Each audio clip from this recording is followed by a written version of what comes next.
Luke Graham. Thank you very much, Mr. Speaker. I'm conscious of time, so I'll keep my points as quick and succinct as I can. I'll echo the points from the other members in the House that obviously the collapse of Carillion has impacted many small companies and individuals, and I ask that the ministers do focus their efforts in supporting smaller companies right across the supply chain, and please put the full weight of Her Majesty's Government behind the DWP, BEIS and UK Finance to make sure support is provided to those most in need. Mr Deputy Speaker, I was very disappointed that this debate was led off by the member by Hemsworth with WTF.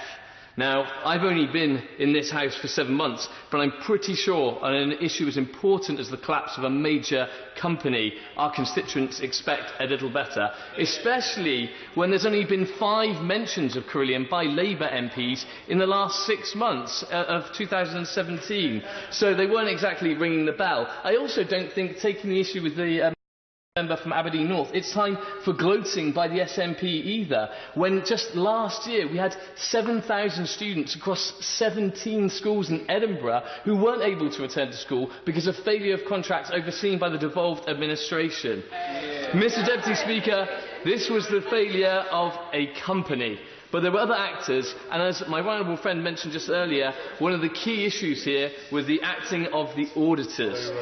The auditors had been the same since 1999, and in 2016 they gave a clean bill of health to Carillion. These accounts, auditors' accounts, are needed for the market, they're needed by ministers, they're needed by individual investors right across the United Kingdom and internationally. And I think we need to look at the fact that not only did have they been serving the company since 1999, but there was the ruling by the FRC, or guidance by the FRC in 2013, that auditors should be rotated by major companies. And also in 2016, a piece of EU law I hope we'll be keeping is the mandatory rotation of auditors to make sure companies are properly scrutinised and objectivity is kept.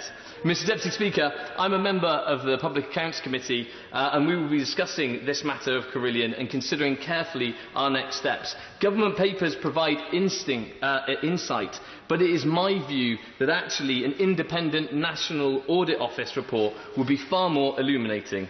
Perhaps, rather than making acronyms like WTF and try and score party political points, we could use this opportunity to walk across the House, to work between central and devolved administrations, make sure we address the audit issue, and then also make sure that we do the proper inquiries to address the concerns of our constituents and make sure this kind of failure doesn't happen again.